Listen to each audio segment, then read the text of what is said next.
Well, good morning. I'm Colin Crawford. I'm the President and CEO of Mac Publications. This is an exciting, newly formed joint venture between Ziff Davis and IDG, which is now responsible for publishing Macweek and Macworld. And I'd like to welcome you all on behalf of the sponsors to Boston and Macworld Expo. You know, more than any other computer company, Apple continues to attract a great deal of media attention, and today is no exception. For me, and I expect for many of you, the last year in the Mac market has felt like being a bit on an emotional roller coaster. You know, highs of optimism followed by troughs of near despair as Apple wrestled with its turnaround strategy. Jubilation as Apple improved and rationalized its product line and made progress with its OS strategies. And then concern as negotiations with the licensees appeared to stall. But for all the followers of the Apple market, nearly every possible solution, every possible solution for Apple has been analysed and dissected. There's certainly no shortage of pundits, to give advice.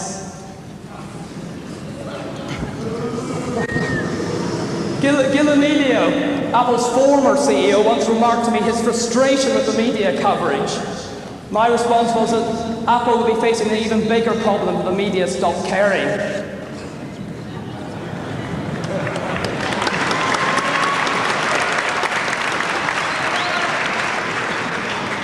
Despite all the issues and problems of the past couple of years, the passion and loyalty remain. People want the Apple Macintosh market to be successful and return to a state of sustained profitability and growth. Today, I'm going to spare you my solutions for Apple, though having been in this market for over a decade, I've certainly some strong views. It's much more important that we all hear a vision for the Macintosh platform from Apple and other senior executives in the industry. What are future plans for hardware and software? What will persuade independent software and hardware vendors that the Apple market represents a solid business opportunity?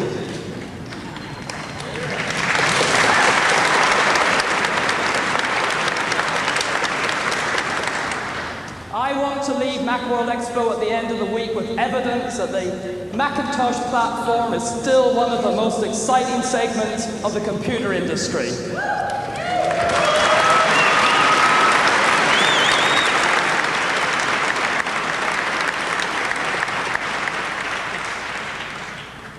I want my belief reinforced that the Macintosh platform is not just relevant in today's marketplace, but the leading edge of technology. And to start us off in the right direction is an individual who really needs little introduction.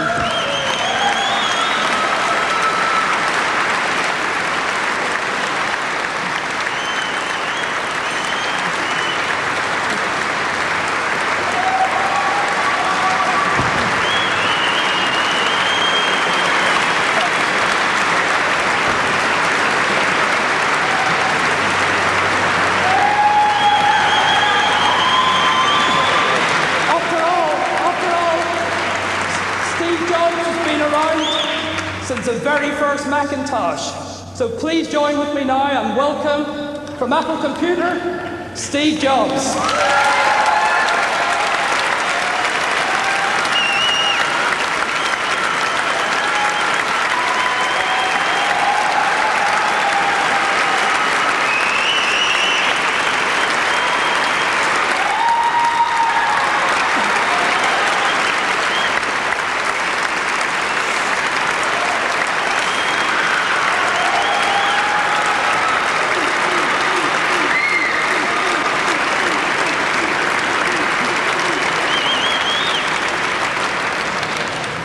Thank you very much for that warm welcome. Now I guess I'm going to have to give a speech. I came today to give you a status report on what's going on and to try to fill you in on some of the steps we're taking to get Apple healthy again.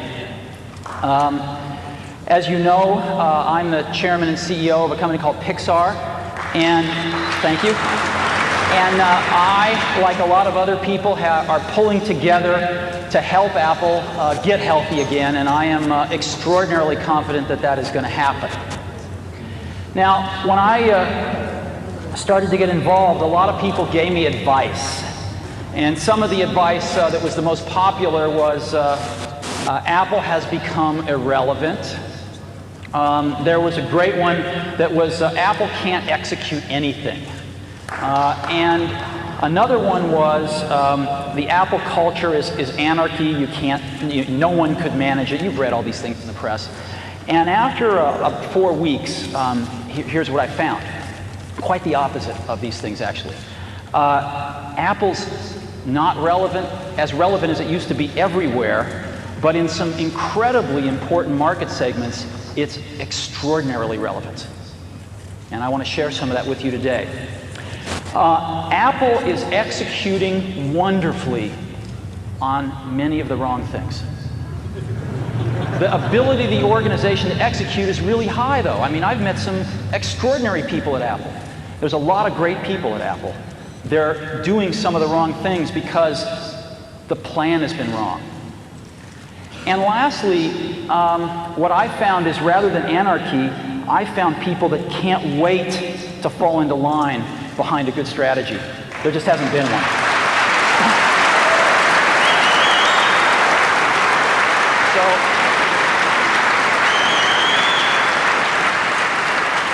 What I see is the makings of a very healthy company with some extraordinarily talented people who are still just as passionate and committed to the dream of computing as they ever were, that need to come together and get a great plan and then start to execute it, and that's exactly what's been happening over the last 4 weeks. Now, what's the fundamental problem? I think the fundamental problem is a little more subtle. I think this is a symptom, but in a nutshell,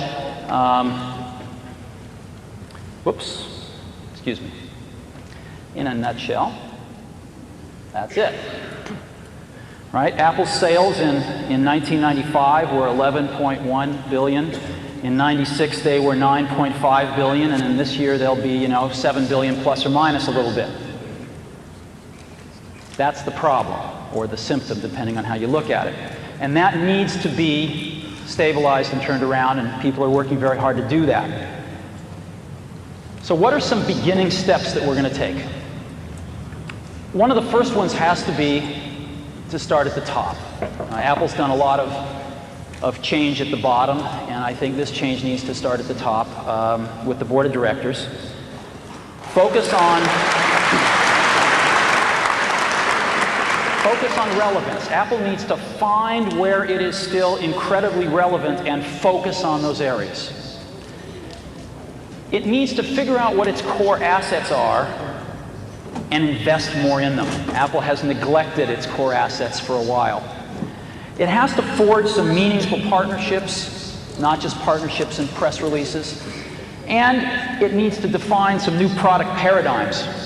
And we've got some great ideas. I'm not going to be talking about products today, though. I just want to let you know that we have some wonderful ideas that you'll be hearing about between now and the end of the year. So let's talk about some of these. Board of directors. Apple had a very decent group of people as the board of directors. They worked very, very hard for Apple. But I think with Apple in the situation it finds itself, it was time for a change. And the directors agreed with that. We have put together a new board of directors that I would like to announce to you today. There are 2 members of the prior board that we are extremely pleased they're going to stay on the new board. The first of those is Ed Woolard. Ed is the chairman and former CEO of DuPont.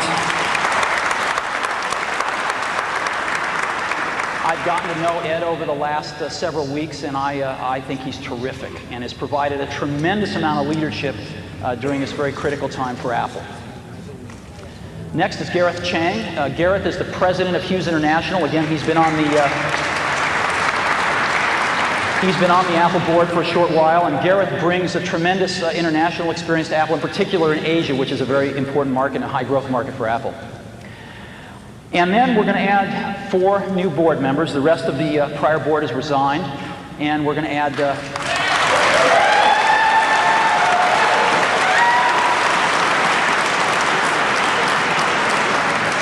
4 new board members to carry the company forward. The first is Larry Ellison, CEO of Oracle.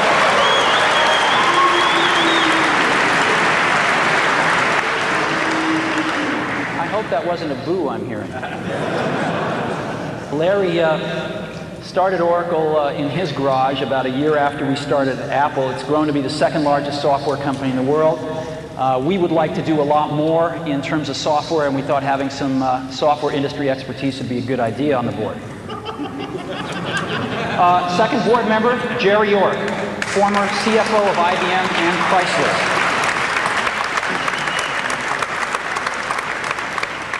Jerry did a lot of the turnaround work at Chrysler and IBM and is extremely well known and respected in the financial community for his work. The third new board member is Bill Campbell, CEO of Intuit.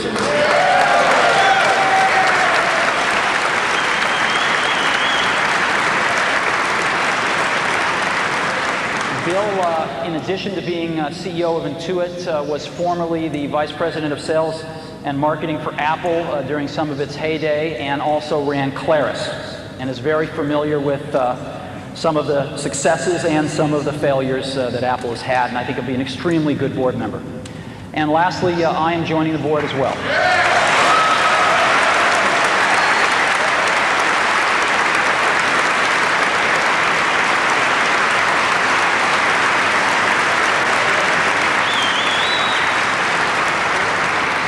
I'd like to just take a moment and thank the outgoing board members. I think it has not been an easy job to be a board member of Apple over the last few years, and these are very decent people, and they've been trying very hard to do the right thing for the company. And to welcome our new board members, I think we have a really exciting task ahead of us to help the management team and guide Apple back to health and to prosperity. And so I hope you'll agree that this is a pretty sweeping change. We're adding a tremendous amount of industry expertise. We are not naming a chairman at this time. We're going to wait till we have a new CEO and sort things out when that happens at that time. Now, I put together a little video. If you'd like, I'll show it to you. That just we asked the board members a few questions, and you can just maybe get a little familiar with them. Would you like to see it? Let's go ahead and roll that.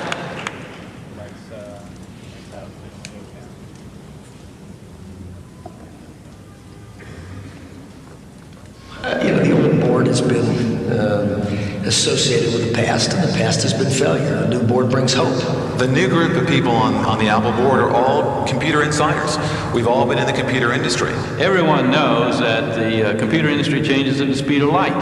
Now we have people who clearly can help us articulate and understand where the niches are, where Apple can compete and successfully win. So a lot of times we try to focus on ourselves, re-engineer ourselves internally, and we forgot sometimes who pays the bills. It's the customer out there pays the bills. You know, one of the things that bothered me years ago was when they raised prices. I thought that was it made me think that Apple didn't understand the outside world. I think Apple needs to worry less about competing with Microsoft and worry more about doing things that are different. That's back to innovation. It's back to creativity. It's back to vision. No one's really going to believe Apple can be successful until we get the revenues and the costs back in line, and that means we got to start growing the revenues again. Companies have to look at everything they're doing and determine, you know, what are core competencies, what are the core parts of the business. In a sense, Apple is trying to do too many different things. We need to focus on a handful of things and do them really, really well. Well, I was on the Citicorp board in 1991. The price of the stock was $9 a share, and there was many negative articles being written about Citicorp was going bankrupt. The price today is $130. Mainly because we did the fundamental things that were necessary to focus on the customer and focus on having a highly successful business. At Chrysler, we had to take nearly $4 billion out of the cost structure to get Chrysler fully competitive, particularly with the Japanese. I've seen this at DuPont, I've seen it at IBM, I've seen it at Citicorp. The success starts to generate additional success. Well, the confidence has to start with a clear vision. What are we trying to accomplish? What are we trying to do? You take that vision down to a strategy. People have to look at it and say, yes, they can do that. When a company lacks the energy, you can't do anything to the company. So I think with Steve and the new board members, first thing we need to do is inject tremendous amount of new energy, new thoughts. Apple has very strong positions in two market segments. First, education, and secondly, creative content. What other computer system has 20 to 25 million loyal, enthusiastic, committed users? Just building on that base, recapturing their dedication and strength because we're bringing out great products. Whenever you have a strong position in a market segment, you can capitalize on that. You know, Apple's the only lifestyle brand in the computer industry. It's the only company that people feel passionate about. You know, my company, Oracle, it's a huge company. IBM's a huge company. Microsoft's a huge company. But no one has incredible emotions associated with our companies. Only Apple is really a lifestyle brand. And companies can spend billions of dollars to build a brand. Apple does not have to do that. It's already been done. The important thing is to build products that are wonderful and, or as Steve would say, insanely great. And it's time to start building insanely great products. The biggest thing you can do is go out and buy a Mac. Do I use a Mac? Absolutely, I use a Mac. I have 3 of them in my home. I've been using a Mac since 1984, and I'm not about to stop. I probably own every single machine that Apple had ever produced, and I can tell you, no one can change me in terms of personally what machine I will use. It's gotta be a Mac.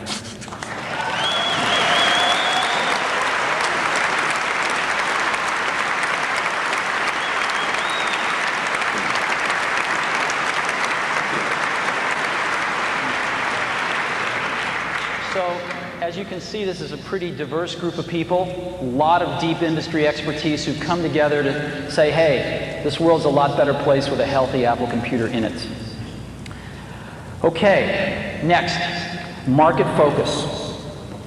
Yeah, I can't get anyone to tell me the definitive market share number for Apple, but it's around 7% from all I can gather.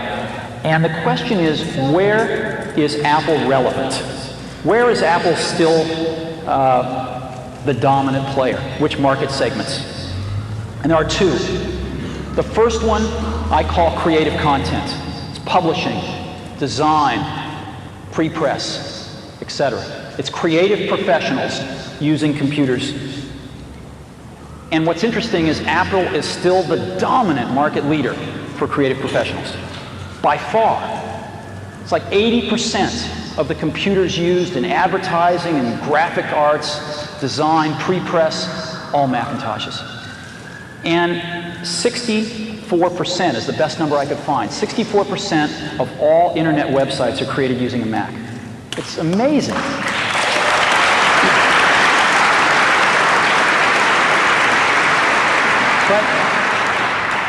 But we haven't been doing a good enough job here. As an example, there is something like 10 to 15% of Mac sales which can be traced directly back to people using Adobe Photoshop as their power app, right? When was the last time you saw Adobe and Apple co-marketing Photoshop? You know, when was the last time we went to Adobe and said, how do we make a computer that will run Photoshop faster? These things haven't been as cohesive as they should have been, and I think we're going to start proactively focusing much more on how we do these things.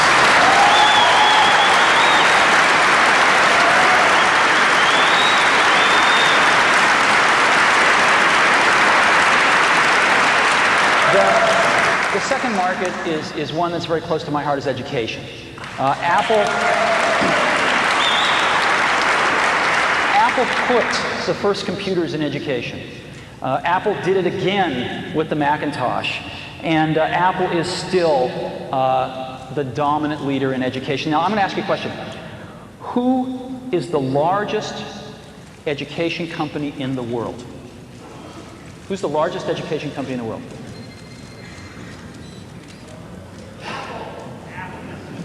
Yeah, the answer is Apple.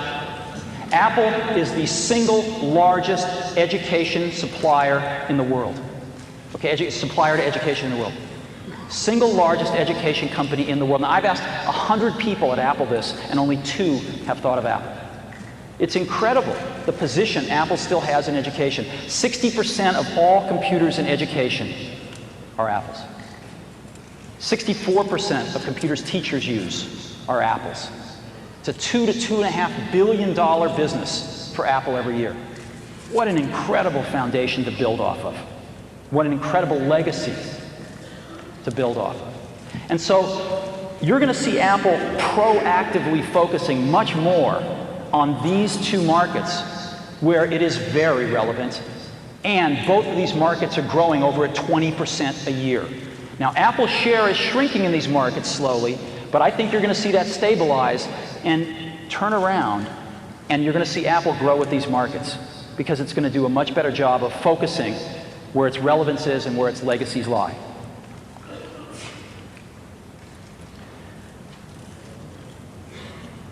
Next, core assets. As you know, Apple's greatest core asset is you all.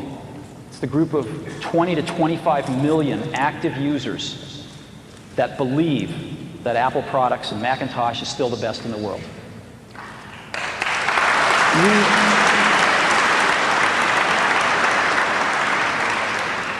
I don't think we've been doing a good enough job taking care of you. Have you called I've called the support lines myself. I've gotten very acquainted with the hold signal. And so I think we're going to see some changes there soon. And I apologize for anything in the past.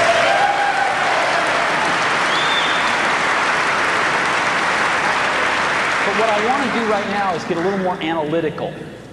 And I want to say, sort of from a more analytical standpoint, what are Apple's core assets? And there's two of them that I've been able to uncover. The first one is the brand itself, and the second is the Mac OS. Now, the brand, if you asked, what are the 5 greatest brands in the world? If you went out and you asked professionals this question, I think Nike would be on everybody's list, Coca-Cola would be on everybody's list, Disney would be on everybody's list, and Apple would be on everybody's list. We have one of the world's greatest brands, and we haven't paid much attention to it in the last several years, and I think you're going to see that start to change. And now I want to focus on the Mac OS. The Mac OS is an incredibly core asset to Apple, and we've been walking all over it. Most people think that we're about to abandon the Mac OS. Most people think that, Macintosh OS 8, which we just released, was codenamed Tempo, as you know, right? So we just released Tempo. Most people think our next release next year, which is codenamed Allegro, will come out, but then our next release will be Requiem. And it's crazy. It's absolutely crazy. The Mac OS is still the best thing in the world. It is still the best thing in the world. There are over 20 million active users. The number's a little closer to 25 million. There are thousands of developers, and there's $1.5 billion software industry built around this thing. This is one of the core assets of the company. And we are going to invest a lot more in it because we think it is an incredible asset and it has yet to really be fully exploited. Apple is about the Mac OS. We're going to be doing other things because we're creative people. But at the core, Apple is about the Mac OS. And all of the fears that I've heard of people that we're abandoning it are absolutely not true. Our latest release, Mac OS 8, I've got some really good news for you. We released this thing 2 weeks ago, and we have already sold 1.2 million copies.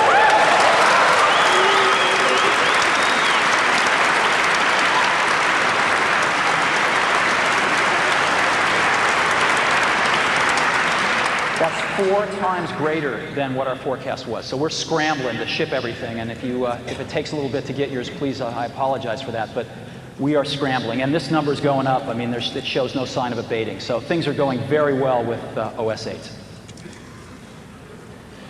Now, I'd like to talk about meaningful partners. Apple lives in an ecosystem, and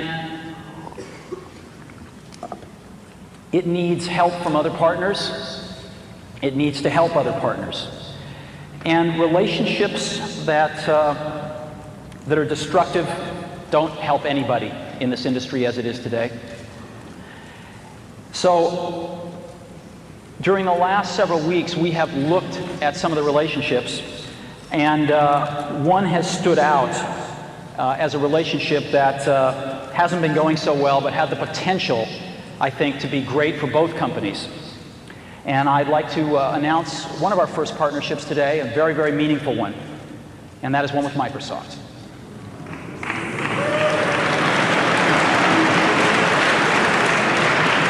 I'd like to take you through this. The discussions actually began because there were some patent disputes. And rather than, I know, rather than repeating history, I'm extremely proud of both companies that they have resolved these differences in a very, very professional way. And this has led, I think, to an overall relationship that we're announcing today that's got several parts to it, and we're extremely excited about. First part of it is a patent settlement and cross-license. The two companies have reached a full cross-license for all patents that exist and for patents that are filed within the next 5 years, and it has been a very serious patent settlement. The second part of this is Microsoft is committing to release Microsoft Office on Macintosh for the next 5 years.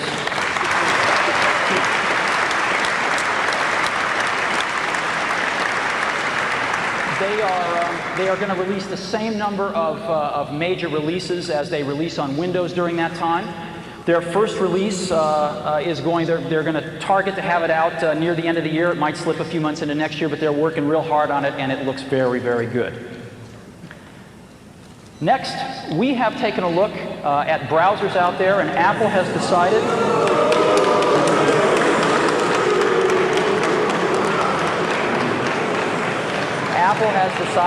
to make Internet Explorer its default browser on the Macintosh.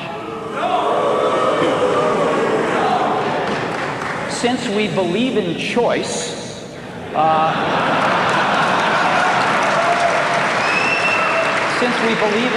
we're going to be shipping other Internet browsers as well on the Macintosh, and the user can, of course, change their default should they choose to. But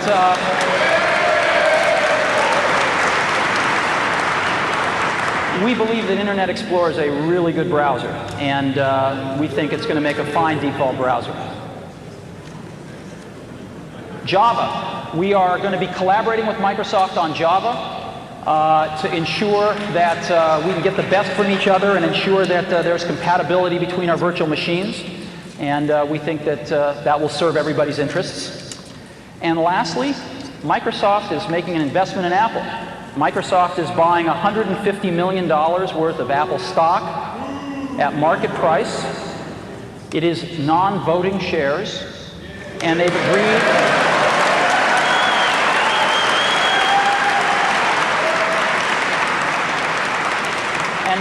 not to sell them for at least 3 years. So what this means is that Microsoft is going to be part of the game with us as we restore this company back to health, have a vested interest in that stock price going up.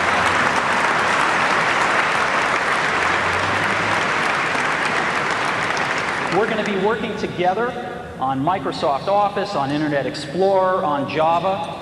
And I think that it's going to lead to a very healthy relationship. So it's a package announcement today. We're very, very happy about it. We're very, very excited about it. And I happen to have a special guest with me today via satellite downlink. And if we could get him up on the stage right now.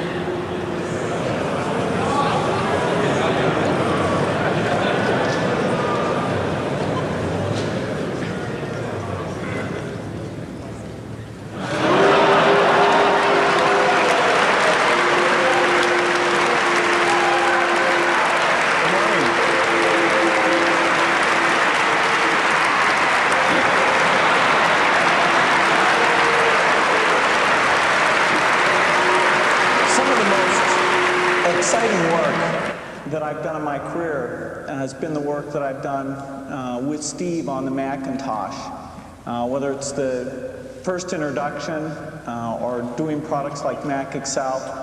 These have been major milestones. And it's very exciting to renew our commitment to the Macintosh. We have over 8 million customers using Microsoft software on the Macintosh. We make it very easy for people to use Macintosh to take their documents and work with all kinds of machines. We're very excited about the new release we're building. This is called Mac Office 98. We do expect to get it out by the end of this year. And we've got some real exciting features. It's a product that's going to require no setup. It's going to be an easy transition from people in the past. And I think it's going to really set a new benchmark for doing a good job with performance and exploiting unique Mac features. In many ways, it's more advanced than what we've done on the Windows platform. We're also excited about Internet Explorer. And we've got a very dedicated team that's down in California that works on that product. And the code is really specially developed for the Macintosh. It's not just a port of what we've done in the Windows environment. And so we're pleased to be supporting Apple. We think Apple makes a huge contribution to the computer industry. We think it's going to be a lot of fun helping out, and we look forward to the feedback from all of you as we move forward doing more Macintosh software. Thanks.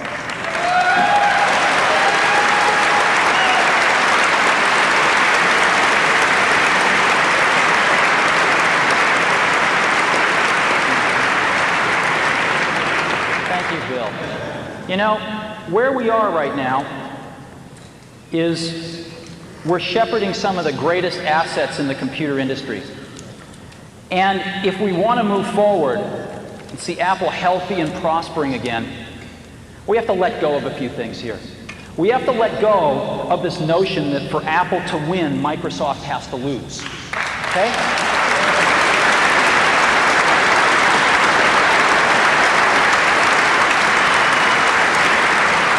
We have to embrace a notion that for Apple to win, Apple has to do a really good job. And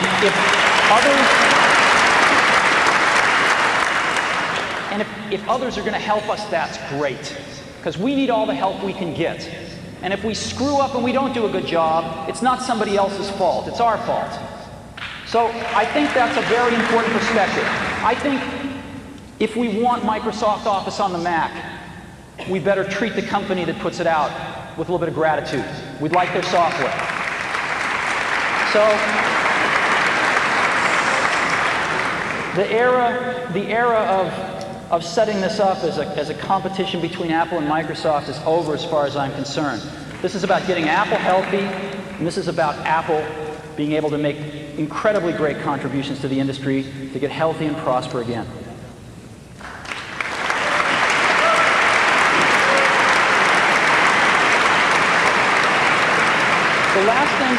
The last perspective I'd like to leave with you on this is, you know, sometimes points of view can really make you look at things differently. When you hear a new point of view, like for me, when I was looking at the statistics, and it hit me that Apple is the largest education company in the world.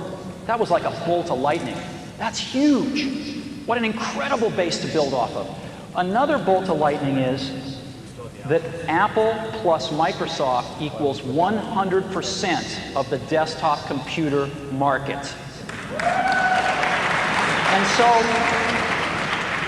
whatever Apple and Microsoft agree to do, it's a standard. And I think that you'll be seeing us work with Microsoft more because they're the only other player in the desktop industry. And I think you'll be seeing Microsoft want to work with Apple more because Apple is the only other player in the desktop industry. So I hope we have even more cooperation in the future because the industry wants it. Lastly, I want to just talk a little about Apple and the brand and what it means, I think, to a lot of us.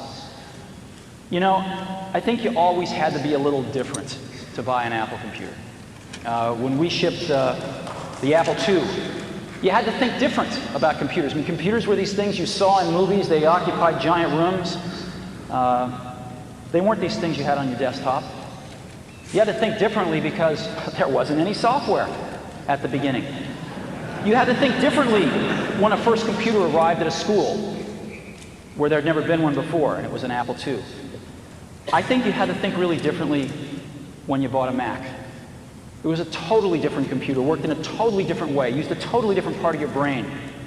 And it opened up a computer world for a lot of people who thought differently. You were buying a computer with an installed base of 1. You had to think differently to do that. And I think you still have to think differently to buy an Apple computer. And I think the people that do buy them do think differently, and they are the creative spirits in this world. They are the people that are not just out to get a job done, they're out to change the world. And they're out to change the world using whatever great tools they can get. And we make tools for those kinds of people.